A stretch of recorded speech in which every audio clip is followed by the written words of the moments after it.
Një aksident ajror me 6 viktima ka tronditur Karolinën e Veriut në SBA.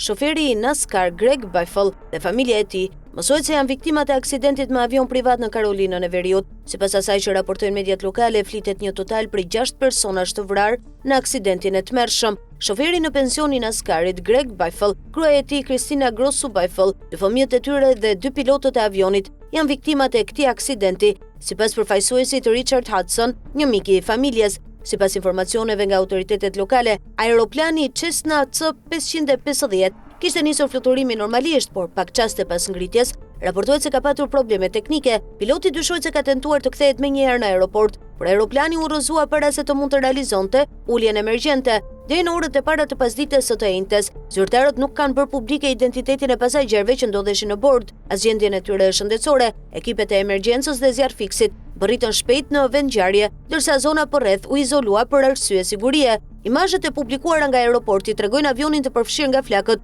menjëherë pas rrëzimit. Autoritetet dhe ekipet e shpëtimit nxituan në vend ngjarje, ndërsa ka nisur një hetim për shkaqet e rrëzimit. Administrata Federale e Aviacionit FAA dhe Bordi Kombëtar i Sigurisë së Transportit ka nisur një hetim për të përcaktuar shkaqet e sakta të aksidentit. Ekspertët do të analizojnë të dhënat e fluturimit, kushtet atmosferike dhe gjendjen teknike të aeroplanit për të kuptuar se çfarë çoi në rrëzimin e tij.